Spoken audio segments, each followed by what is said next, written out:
Sterilization method in plant tissue culture. Plant tissue culture के अंदर बिना स्टरलाइजेशन मेथड के, बिना स्टरलाइजेशन टेक्निक के हम प्लांट टिश्यू कल्चर को सक्सेस नहीं कर सकते। प्लांट टिश्यू कल्चर को सक्सेस करना है तो उसके लिए हमें स्टरलाइजेशन मेथड का यूज़ करना पड़ेगा। स्टरलाइजेशन का मतलब क्या होता है? To kill the micro organism. Sterilization का मतलब क्या होता है? To kill the micro organism. हमें माइक्रो ऑर्गेनिज्म को मारना है। ऑब्वियसली प्लांट टिश्यू कल्चर के अंदर तो बहुत ज़्यादा खतरा है माइक्रो ऑर्गेनिज्म के कंटेमिनेशन का। इसकी दो वजह हैं। एक तो इन विट्रो कल्टीवेशन करते हैं, एक लिविंग सिस्टम से बाहर निकलकर आर्टिफिशियल कंडीशन में एक लेबोरेटरी में हम लोग एक प्लांट को कल्टीवेट करने वाले हैं, वो भी हाई रिच न्यूट्रिएंट के अंदर। ठीक, तो वहाँ पर ऑब्वियसली माइक्रो ऑर्गेनिज्म का कंटेमिनेशन बढ़ जाता है। कैसे भाई? मान लो कि ये वो वेसल है जिसको हम बोलते हैं पेट्री प्लेट। हो सकता है ये वेसल ही कंटेमिनेट हो। जो बर्तन आप यूज़ कर रहे हो, जिस बर्तन में आप प्लांट टिश्यू कल्चर करने वाले हो, वो बर्तन, वो वेसल ही कंटेमिनेट हो, इसी के अंदर माइक्रो ऑर्गेनिज्म हो। ठीक है, इसके अंदर क्या भर दिए थे हम लोग?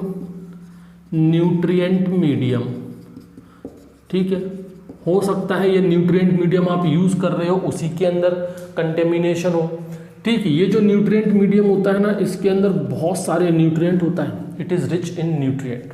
ठीक है, तो न्यूट्रिएंट इसके अंदर बहुत सारे हैं, तो ये तो प्लांट के लिए अच्छी खबर है, प्लांट के लिए अच्छी बात है, क्योंकि जितने ज़्यादा न्यूट्रिएंट होंगे उतना ही प्लांट अच्छा ग्रो करेगा। लेकिन माइक्रो ऑर्गेनिज्म के लिए भी ये अच्छी बात है, क्योंकि माइक्रो ऑर्गेनिज्म को भी ऐसा ही रिच न्यूट्रिएंट मीडियम चाहिए खुद को ग्रो करने के लिए। तो हमें इस न्यूट्रिएंट मीडियम को भी माइक्रो ऑर्गेनिज्म से बचाना है। हमने यहाँ पर जो एक्स प्लांट यूज़ किया है, एक्स प्लांट का मतलब जो भी प्लांट पार्ट हम यहाँ पर यूज़ करेंगे उसको क्या बोलते हैं हम? X plant. ये जो प्लांट पार्ट है इसको क्या कहा जाता है? X plant. मतलब ये लीफ का पार्ट हो सकता है, ये रूट का पार्ट हो सकता है, ये स्टेम का पार्ट हो सकता है, ये कोई टिश्यू हो सकता है, ये कोई सेल हो सकता है, कुछ भी हो सकता है। उसे क्या कहते हैं? X plant. तो हो सकता है ये एक्स प्लांट ही कंटेमिनेट हो पहले से, इसी के अंदर माइक्रो ऑर्गेनिज्म हो। इसके अलावा यहाँ पर हम और भी बहुत सारे, जैसे कि मान लो हमने यहाँ पर फोर्सेप का यूज़ किया, यहाँ पर हमने सीजर का यूज़ किया, यहाँ पर हमने निडल का यूज़ किया, और भी बहुत सारे इक्विपमेंट हमने यहाँ पर यूज़ किए। कुछ भी कंटेमिनेट हो सकता है भाई। इसके चारों तरफ जो एयर है भाई, कहीं ना कहीं तो हम वर्क करेंगे। उस लेबोरेटरी में अगर हम काम कर रहे हैं तो उस लेबोरेटरी में भी एयर होगी। हो सकता है ये एयर ही कंटेमिनेट हो, इसी एयर के अंदर माइक्रो ऑर्गेनिज्म हो। इस प्लांट टिश्यू कल्चर को कंटेमिनेट करने के बहुत सारे तरीके हैं। कहीं से भी कोई भी इसे कंटेमिनेट कर सकता है, कोई भी माइक्रो ऑर्गेनिज्म। बहुत सारे सोर्स हैं, बेसल में से, न्यूट्रिएंट मीडियम में से, एक्स प्लांट में से, एयर में से, और जो बाकी के इक्विपमेंट यूज़ करोगे उनमें से कंटेमिनेशन हो सकता है। तो अगर इस प्लांट टिश्यू कल्चर को सक्सेसफुल करना है तो यहाँ पर हमें हर एक चीज़ को स्टरलाइज करना पड़ेगा। जो कुछ भी हम प्लांट टिश्यू कल्चर में यूज़ कर रहे हैं उन सभी को स्टरलाइज करना पड़ेगा, उन सभी में से माइक्रो ऑर्गेनिज्म को किल करना पड़ेगा। कैसे करोगे वही चीज़ हमको देखनी है। यहाँ पर बहुत सारे इंस्ट्रूमेंट हैं, बहुत सारे केमिकल्स हैं जिनका यूज़ किया जाता है स्टरलाइजेशन करने में। सबसे पहले देखो, laminar air flow. Laminar air flow, आप में से सभी लोगों ने देखा होगा लेमिनार एयर फ्लो क्या होता है। नहीं देखा हो तो गूगल पे सर्च कर लेना, आपको उसका फोटो दिख जाएगा। ये लेमिनार एयर फ्लो एक कैबिनेट टाइप का होता है, एक बॉक्स, एक बक्से जैसा होता है, एक बॉक्स जैसा होता है। इतना बड़ा भी बॉक्स नहीं होता कि इंसान इसके अंदर बैठ के काम कर ले। एक बॉक्स जैसा होता है जिसके आगे की तरफ ग्लास, कांच का शीशा लगा होता है, और उसमें दो इस तरह के छेद होते हैं जिनमें से हम अपने हाथों को अंदर डालकर अपना एक्सपेरिमेंट कर सकते हैं। हम खुद उसके अंदर नहीं बैठना, हमको इतना बड़ा बॉक्स नहीं होता ये लेमिनार एयर फ्लो इतना बड़ा बक्सा भी नहीं है कि उसके अंदर बैठ के हम काम कर सकें। इसको हम सिंपली अपने लेबोरेटरी में रख लेते हैं किसी भी प्लेटफॉर्म पर, और उसके आगे जहां हम काम करते हैं उसके आगे कांच का वो रहता है अपने आगे, उस कांच में अपने 2 छेद रहते हैं जिसमें से हम अपने हाथों को अंदर डालकर अपना एक्सपेरिमेंट कर सकते हैं। इस लेमिनार एयर फ्लो के अंदर एयर ब्लो होती है, वो भी कांस्टेंट स्पीड के साथ। इसके अंदर जो एयर ब्लो करती है ना, वो एक कांस्टेंट स्पीड पर ब्लो करती है, और वो कांस्टेंट स्पीड क्या होती है, 1.8 किलोमीटर पर आवर की। ठीक, ये जो एयर ब्लो करती है ना, वो फिल्टर से होकर निकलती है। यहाँ पर एक फिल्टर यूज़ किया जाता है, HEPA फिल्टर। कौन सा फिल्टर यूज़ किया जाता है, HEPA। HEPA का मतलब होता है high efficiency particulate air. HEPA का मतलब होता है हाई एफिशिएंसी पार्टिकुलेट एयर। ठीक है, ये फिल्टर होता है जो इसी लेमिनार एयर फ्लो में लगा होता है। ठीक, यहाँ पर ये जो फिल्टर है ना, इनका साइज होता है 0.3 माइक्रोमीटर। इनका साइज क्या होता है फिल्टर का, 0.3 माइक्रोमीटर। अब आप समझ गए, मतलब जब इनका साइज कितना है, 0.3 माइक्रोमीटर, मतलब जो एयर होगी उस एयर के अंदर अगर कोई पार्टिकल, कोई कण जिसका साइज 0.3 माइक्रोमीटर से ज़्यादा है, तो वो उस एयर में से, इस फिल्टर में से पास आउट नहीं हो पाएगा। आगे बात समझे, मतलब जो माइक्रो ऑर्गेनिज्म होंगे मोस्टली वो उस एयर में, उस फिल्टर से पास आउट ही नहीं हो पाएंगे। इससे बड़े साइज का अगर कोई भी पार्टिकल उस एयर के अंदर होगा तो वो उस एयर में, उस फिल्टर से पास आउट ही नहीं हो पाएगा। ये सबसे इम्पॉर्टेंट है, आप लोगों को ये पॉइंट याद रखना है। ठीक है, और दूसरा आपको ये पॉइंट याद रखना है, इन दोनों पर क्वेश्चन आ सकता है। ठीक, ये तो बात हो गई लेमिनार एयर फ्लो की। ये लेमिनार एयर फ्लो आपको एसेप्टिक एनवायरनमेंट देता है, एसेप्टिक एनवायरनमेंट देता है। मतलब ये जो एयर वाला जो कंटेमिनेशन था, इससे तो हम बच गए। कैसे बच गए, कि हमने अपना जो एक्सपेरिमेंट है वो एयर, लेमिनार एयर फ्लो के अंदर कर लिया। ठीक, दूसरा आ जाओ। दूसरा है अपना एल्कोहल स्टरलाइजेशन। एल्कोहल स्टरलाइजेशन, ये तो आप सभी लोग जानते होंगे, आज तो ट्रेंडिंग में भैया एल्कोहल स्टरलाइजेशन।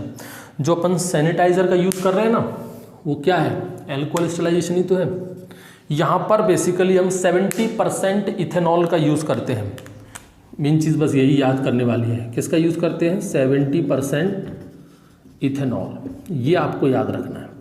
इस 70% इथेनॉल का यूज़ करोगे, काय में यूज़ करोगे, जैसे कि ये जो अपना लेमिनार एयर फ्लो है, इस लेमिनार एयर फ्लो का जो बेस होगा, जो सरफेस होगा, जहाँ पर अपन अपना काम करेंगे, वहाँ पर पोंछा मारने के लिए, जैसे आप घर में जो आपका रूम है, आपके रूम में जो टाइल्स है, मार्बल्स हैं, उसके ऊपर आप पोंछा मारते हो, तो वही सेम चीज़ यहाँ पर एल्कोहल स्टरलाइजेशन, मतलब इस 70% इथेनॉल का यूज़ हम पोंछा मारने में ही करते हैं।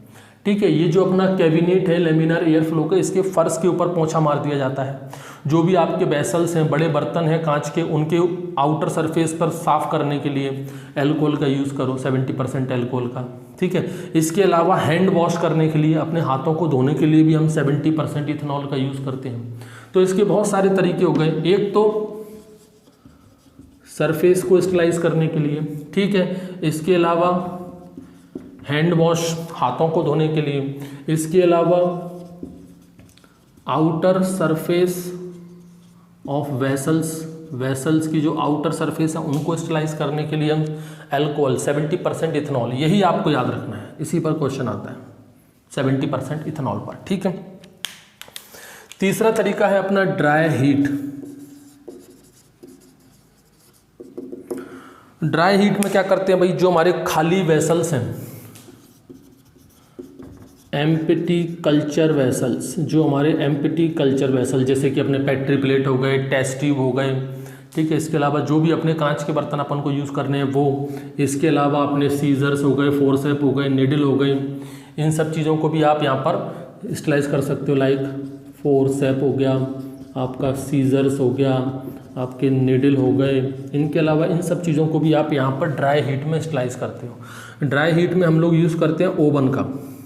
ठीक है, यहाँ पर ओवन का यूज़ किया जाता है। ओवन के अंदर इन सभी इक्विपमेंट, इन सभी वेसल्स को, इन सभी इंस्ट्रूमेंट को रख देते हैं ओवन के अंदर, जहाँ पर टेम्परेचर सेट कर देते हैं 160 से 180 डिग्री सेल्सियस। 160 से 180 डिग्री सेल्सियस 3 घंटे के लिए, ये आपको याद रखना है डाटा। ओवन में अपना 160 से 180 डिग्री सेल्सियस टेम्परेचर रहता है, 3 घंटे तक अपन को स्टरलाइज करना है। तो इस एम्प्टी कल्चर वेसल्स, फोर्सेप, इन सब से माइक्रो ऑर्गेनिज्म को हम मार सकते हैं। ठीक, ये तो हो गया ड्राई हीट। इसके अलावा और देखो, एक होता है अपना flame sterilization. Flame sterilization, flame sterilization में हमें ज़रूरत पड़ती है बर्नर की। बर्नर मतलब जो चिमनी होती है अपन घर पे, जो अपन चिमनी यूज़ करते हैं वो। यहाँ पर हमें किस चीज़ की ज़रूरत पड़ेगी? बर्नर की। ये बर्नर है, इसमें से ये आग निकल रही है। ठीक, ये क्या बनाया मैंने? बर्नर। ये क्या है? इसकी हीट, चिमनी जल रही है एक तरह से।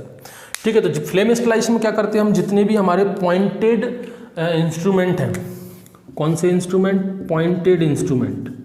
पॉइंटेड इंस्ट्रूमेंट कौन कौन से होते हैं भाई? पॉइंटेड इंस्ट्रूमेंट अपना फोर्सेप हो सकता है, ठीक है, अपने सीजर्स हो सकते हैं, अपनी निडल हो सकती है, इन सबको स्टरलाइज करते हैं। तो इसको तो यहाँ कर लिया था। ये फोर्सेप, सीजर्स, नीडल्स और जितने भी अपने छोटे मोटे इक्विपमेंट, पॉइंटेड इक्विपमेंट हैं, इनको यूज़ करने के ठीक पहले, ऐसा नहीं है कि आपने 2 दिन पहले ही इनको स्टरलाइज करके रख लिया और जब आप करोगे तो स्टरलाइज नहीं करना। जब इनका यूज़ करोगे ना, तो यूज़ करने के ठीक पहले आपको स्टरलाइज करना पड़ेगा।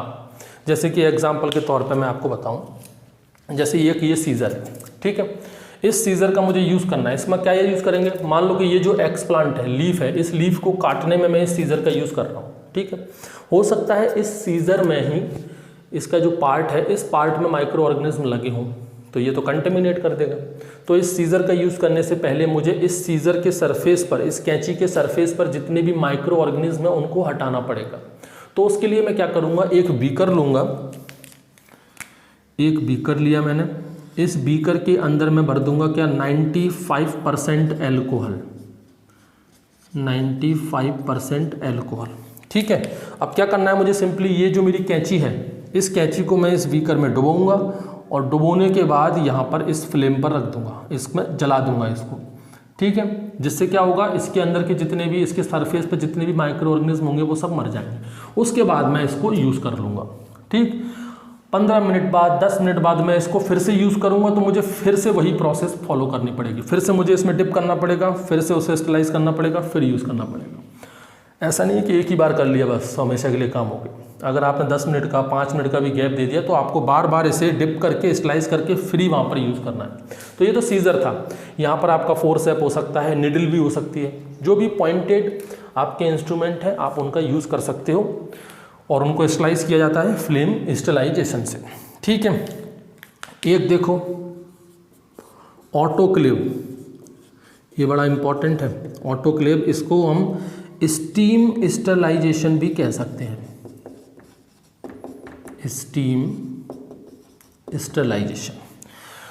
बहुत सारी ऐसी चीज़ें हैं प्लांट टिश्यू कल्चर में जिनको हम ड्राई हीट से या फ्लेम स्टरलाइजेशन से हम स्टरलाइज नहीं कर सकते। बहुत सारी ऐसी चीज़ें हैं, जिसमें से एक सबसे ज़्यादा इम्पॉर्टेंट है कल्चर मीडिया। कल्चर मीडियम, ये जो मीडियम है ना, न्यूट्रिएंट मीडियम, इसको हम ओवन में स्टरलाइज नहीं कर सकते। अगर इस न्यूट्रिएंट मीडियम को अगर हमने इस ओवन में ड्राई हीट में 160 से 180 डिग्री सेल्सियस पर गर्म कर दिया ना, तो ये न्यूट्रिएंट मीडियम खराब हो जाएगा। इसके अंदर जितने भी न्यूट्रिएंट है वो सब बेकार हो जाएंगे। इसको हमें स्टरलाइज करना है स्टीम स्टरलाइजेशन, भाप। ऑटोक्लेव आप लोगों ने देखा होगा, नहीं देखा होगा तो गूगल पे फिर से सर्च कर लेना, ऑटोक्लेव का डायग्राम आपको मिल जाएगा। मैं आपको यहाँ इतना बता दूं कि ये जो ऑटोक्लेव है ना, ये सेम प्रेशर कुकर के प्रिंसिपल पे काम करता है। आप लोगों के घर में कुकर होता है जिसमें आप खाना बनाते हो, उस कुकर में क्या होता है भाई? कुकर में आप हमेशा पानी का यूज़ करते हो, बिना पानी के आपका कुकर चल नहीं सकता। मतलब उसमें पानी डालकर आप क्या करते हो? स्टीम स्टरलाइजेशन, वहाँ पर आप स्टीम कुकिंग करते हो। प्रेशर बढ़ा देते हो, टेम्परेचर तो बढ़ता ही है, साथ में प्रेशर भी बढ़ता है और भाप की वजह से, स्टीम की वजह से वो खाना पक जाता है और उसका स्टरलाइजेशन हो जाता है। सेम वही कंसेप्ट यहाँ यूज़ होता है ऑटोक्लेव के अंदर। यहाँ पर भी हम ड्राई हीट नहीं करते, यहाँ पर हम स्टीम स्टरलाइजेशन, या फिर इसको बोल सकते हो आप moist heat, moist heat sterilization. जैसे ये ड्राई हीट था, यहाँ पर बोलेंगे हम इसको मॉइस्ट हीट स्टरलाइजेशन।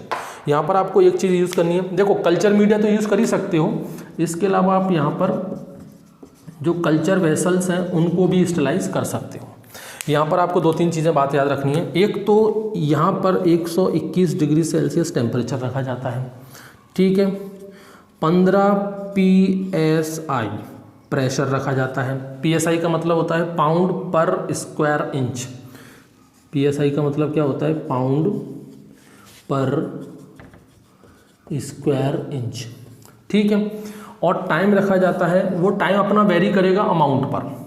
वैसे तो टाइम रखा जाता है 15 मिनट। अब ये 15 मिनट टाइम कब रखा जाएगा? अगर क्वांटिटी आपकी 20 से 25 ml है, ये जो कल्चर मीडिया आप यूज़ कर रहे हो, अगर ये 20 से 25 ml तक है तो आप 15 मिनट का यूज़ करो। और अगर क्वांटिटी आपकी 2 लीटर तक है तो फिर आप 40 मिनट तक का टाइम दोगे, ठीक है। ये कांस्टेंट रहेगा 121 डिग्री सेल्सियस 15 PSI। टाइम आपका वेरी कर सकता है, और अगर क्वांटिटी ना दी हो और एक टाइम चुनना हो तो फिर आप 15 मिनट चुनिएगा। ये स्टैंडर्ड टाइम है, ऑलमोस्ट सभी के लिए हम 15 मिनट का यूज़ करते हैं, ठीक। ये तो ऑटोक्लेव हो गया, स्टीम स्टरलाइजेशन। अब मिटाना पड़ेगा, देखो और भी बहुत सारी चीज़ें हैं।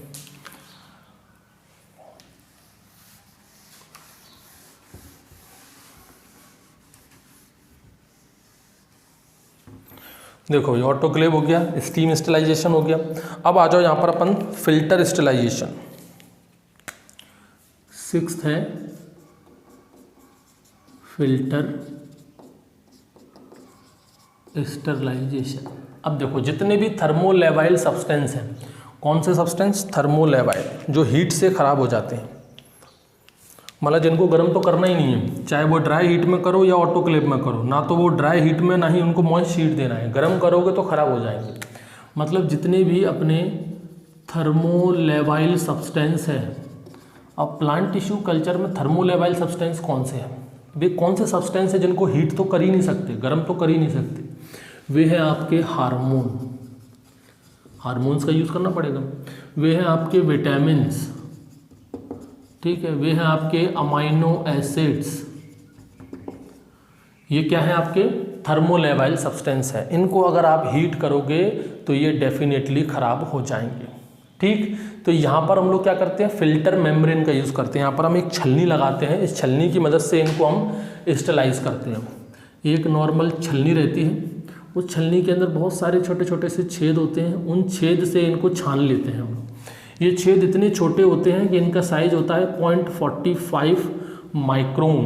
कितना होता है? 0.45 माइक्रोन। ये पोर साइज है इस छलनी का, मतलब 0.45 माइक्रोन से ज़्यादा का अगर कोई साइज वाला पार्टिकल हुआ तो वो नीचे जाएगा ही नहीं, छनेगा ही नहीं, ठीक है। तो हार्मोन्स हुए, विटामिन हुए, अमाइनो एसिड हो गए, उनको इन फिल्टर मेम्ब्रेन से, इसको क्या कहा जाता है? फिल्टर मेम्ब्रेन, ठीक है। यहाँ से इसको हम छान लेते हैं। अब क्वेश्चन ये भी पूछा जाता है कि ये जो फिल्टर मेम्ब्रेन है ये किसकी बनी होती है? ये फिल्टर मेम्ब्रेन किस चीज़ की बनी होती है? यहाँ से भी क्वेश्चन कभी कभी आ जाता है। तो ये फिल्टर मेम्ब्रेन बनती है आपकी सेलुलोज नाइट्रेट की या फिर सेलुलोज एसीटेट की। ये दो आप याद रखना, ठीक है। इन दो से ऑलमोस्ट बेस्ट तो क्वेश्चन इस पे आते ही नहीं है। नॉर्मली यही पूछते हैं कि हार्मोन, विटामिन और अमाइनो एसिड्स या थर्मोलेवाइल सब्सटेंस हैं, उनको कैसे स्टरलाइज किया जाता है। तो वहाँ पर यूज़ करते हैं हम फिल्टर मेम्ब्रेन, जिसका पोर साइज होता है 0.45 माइक्रोन पर साइज। अब एक पॉइंट ये भी है, और पॉइंट ये है कि कहो तो ये फिल्टर मेम्ब्रेन ही कंटेमिनेट हो, तो यानी इस फिल्टर मेम्ब्रेन को यूज़ करने से पहले इस फिल्टर मेम्ब्रेन को ही हमें स्टरलाइज करना पड़ेगा। हो सकता है जो छलनी आप यूज़ कर रहे हो उस छलनी में पहले से ही माइक्रो ऑर्गेनिज्म हो, तो फिर क्या करोगे? तो इस फिल्टर मेम्ब्रेन को स्टरलाइज किया जाता है ऑटोक्लेव से। ये बड़ा इंपॉर्टेंट है। फिल्टर मेम्ब्रेन हार्मोन, विटामिन और अमाइनो एसिड इनको तो स्टरलाइज करती है। माना कि फिल्टर मेम्ब्रेन ही अगर खुद स्टरलाइज करनी हो, तो फिल्टर मेम्ब्रेन में खुद में कंटेमिनेशन हो, तो फिल्टर मेम्ब्रेन को स्टरलाइज किया जाता है ऑटोक्लेव की मदद से, ठीक।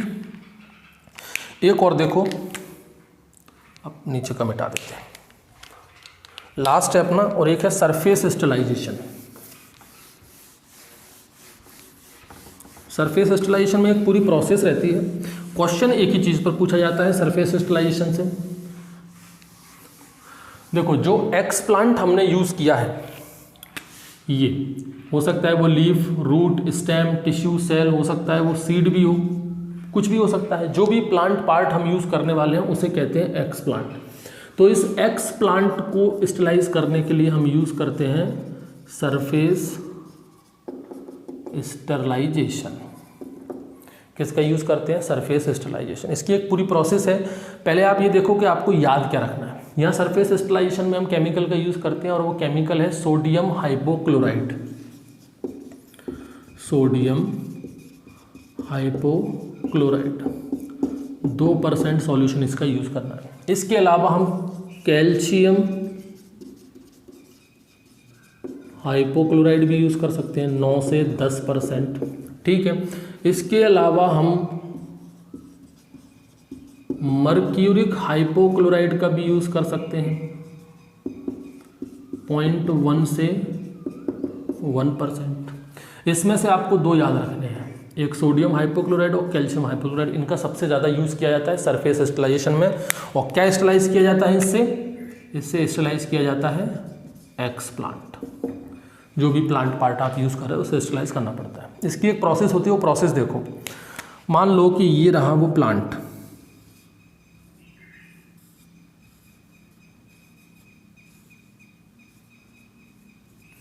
ठीक। इस प्लांट को हमें ले जाना है टिश्यू कल्चर में। ठीक, यहाँ पर अपना ये वेसल तैयार रखा है, इसके अंदर न्यूट्रिएंट मीडियम भी है। इसमें हमें मान लो कि हमको ये लीफ पार्ट लेना है। ठीक, इस लीफ पार्ट को वहाँ तक ले जाना, तो कौन कौन सी प्रोसेस हमें करनी पड़ेगी? सबसे पहले तो इस लीफ के पार्ट को, ये क्या हो गया अपना एक्सप्लांट हो गया। ठीक, इस एक्सप्लांट को सबसे पहले तो हम वॉश करेंगे, धो लेंगे, वॉश विद डिस्टिल्ड वाटर। ठीक है, अच्छे साफ पानी से इसको धो लिया। उसके बाद इसे 1%, आप लोगों ने एक केमिकल का नाम सुना होगा सिटेवलॉन। सिटेवलॉन मार्केट में क्रीम भी आती है इसकी, सिटेवलॉन की एंटीसेप्टिक क्रीम है, स्किन पे लगाने वाली। आप लोगों को नाम सुना है सीटैब? सीटैब वही मेन इसके अंदर होता है। सीटैब इसके अंदर पाया जाता है। सीटैब का मतलब होता है सिट्रीमोनियम ब्रोमाइड। सीटैब का मतलब क्या होता है? सिट्रीमोनियम ब्रोमाइड। सिट्रीमोनियम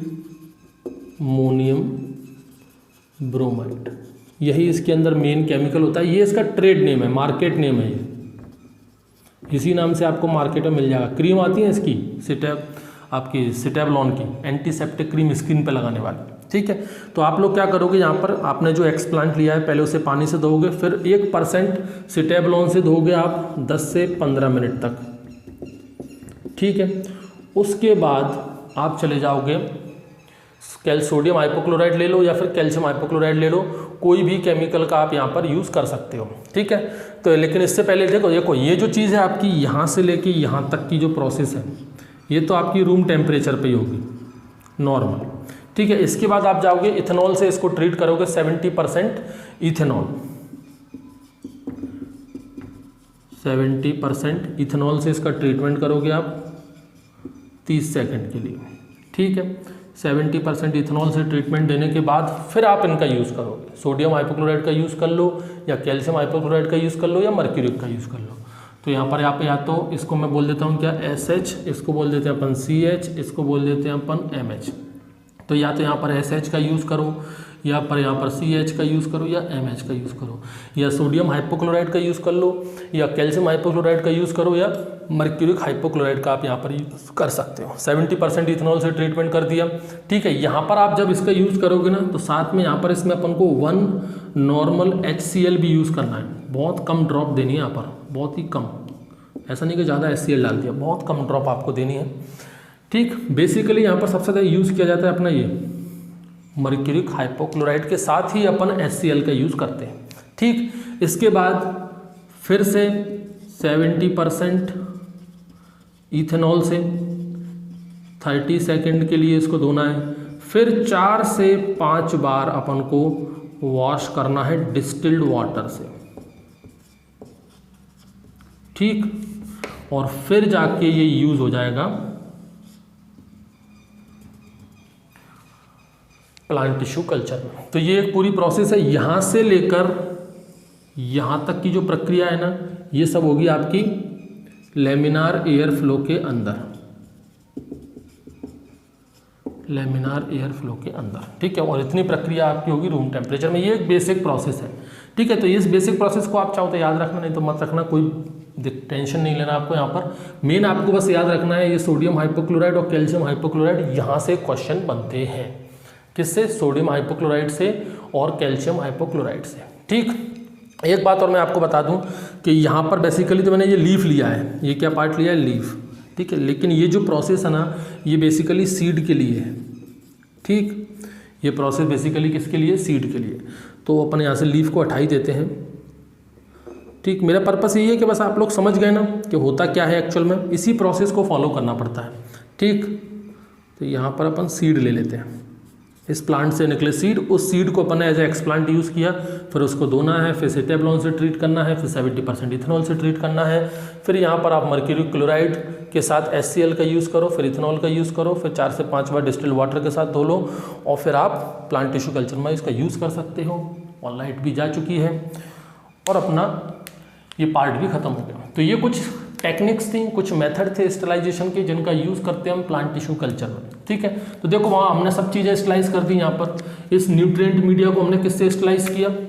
न्यूट्रिएंट मीडिया को स्टरलाइज किया हमने ऑटोक्लेव से, ठीक है। एयर को किससे स्टरलाइज किया?